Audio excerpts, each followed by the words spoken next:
O levantamento foi feito em comparação com o censo demográfico anterior realizado em 2010. Os números representam um acréscimo de 12 milhões e 300 mil cidadãos no período. De 2010 a 2022, a taxa de crescimento anual da população do país foi de 0,52%. Essa é a menor taxa desde o primeiro censo do Brasil, realizado em 1872. A região Sudeste continua sendo a região mais populosa do país. Hoje, ela é composta por 84 milhões e 800 mil habitantes, o que representa 41,8% da população. Os 3 estados brasileiros mais populosos, que são São Paulo, Minas Gerais e Rio de Janeiro, concentram 39,9% da população brasileira. A região Centro-Oeste é a menos populosa, com 16 milhões e 300 mil habitantes, ou 8% da população do Brasil. Em 2022, as concentrações urbanas abrigam pouco mais de 124 milhões de pessoas, ou 61% do total. Cerca de 44,8% dos municípios brasileiros tinham até 10 mil habitantes, mas apenas 12 milhões e 800 mil pessoas, ou 6,3% da população do país, viviam em cidades desse porte. O censo demográfico é a maior operação estatística realizada no país. A pesquisa busca bater a porta de todas as casas dos 5.570 municípios brasileiros para produzir um retrato fiel da sociedade. Olha, Vinícius, uma das questões que pesaram bastante aí, que pesou muito durante o censo, é que as pessoas não contribuíam, por exemplo, com os pesquisadores. Muitos batiam de porta em porta, tentavam fazer a pesquisa um dia, 2, 3, 4. Por fim, esses dados ficavam aí vagando. E olha, além desses dados, Vinícius, foram muitos os desafios, não é verdade? Desde fake news até a falta de campanhas também, para facilitar que essa pesquisa pudesse acontecer.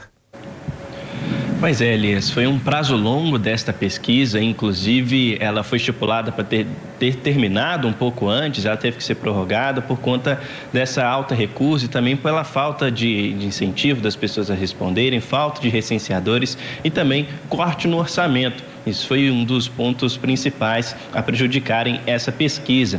Então, com o corte do orçamento, o IBGE teve um pouco de dificuldade para chegar a todos os lugares e também de ter um incentivo melhor, né, de conseguir convencer as pessoas a responderem essas perguntas. Então, algumas campanhas foram criadas junto com parcerias de algumas prefeituras para tentar incentivar as pessoas a responderem ao censo, mas apesar do número positivo, né, se a gente fizer uma comparação, ainda assim, muitas pessoas não fizeram, não responderam ao censo.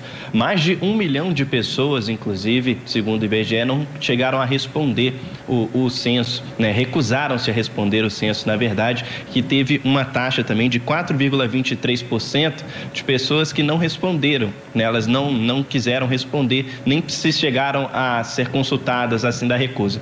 Outro problema também, como eu disse anteriormente, foi relacionado aos recenseadores. Isso porque era uma carga de horário muito grande e muitos jovens que participavam, né, que são o principal público encontrados nesse tipo de emprego, eles acabaram optando por outros trabalhos por conta do salário mais alto e também da carga horária. Então, o IBGE teve essa dificuldade, né? Teve que trabalhar com menos do que o ideal para poder fazer esse tipo de coleta. A pandemia também foi um grande dificultador, né? Por conta do contágio, então não podia ser muito aglomerado, né? E também teve um período ali que teve que ser esticado por conta da pandemia da Covid-19.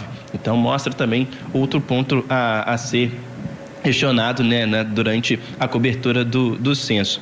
Inclusive, eu falei dessa questão também da falta de recenseadores. Muitos que trabalharam também durante o processo fizeram alguns protestos por melhores condições de trabalho, do tempo, né, que eles ficavam na rua. Então, foi um período turbulento, se a gente pode dizer assim, durante este período de coleta. Algumas alternativas foram criadas durante esse período, por exemplo, a possibilidade de responder por telefone, né, caso o recenseador fosse na casa da pessoa, ela não pudesse responder naquele momento, ela tinha a possibilidade de passar o telefone ou também responder através da internet. Isso foi um facilitador nesse sentido. Outro ponto positivo destacado pelo IBGE também foi a questão da implementação de um chip, né, que não acontecia em 2010, durante a pesquisa, e isso tem a possibilidade de instalar ali um GPS e a pesquisa, né, a coleta era feita de forma imediata, então o censo já tinha esses dados mais rapidamente, o que acaba otimizando o tempo também. Se não fossem todas essas dificuldades, talvez a gente até conseguiria ter esse resultado um pouco mais cedo, mas acabou sendo divulgado apenas no dia de hoje. Elias. Sem dúvidas, Vinícius. E claro, também é um levantamento extenso, nós vamos aguardar também outros posicionamentos, vem ainda a questão indígena, a questão quilombola, os dados ainda vão chegar, vão ser atualizados e nós vamos também atualizando, claro, os nossos telespectadores. Obrigado pelas informações, Vinícius, até mais.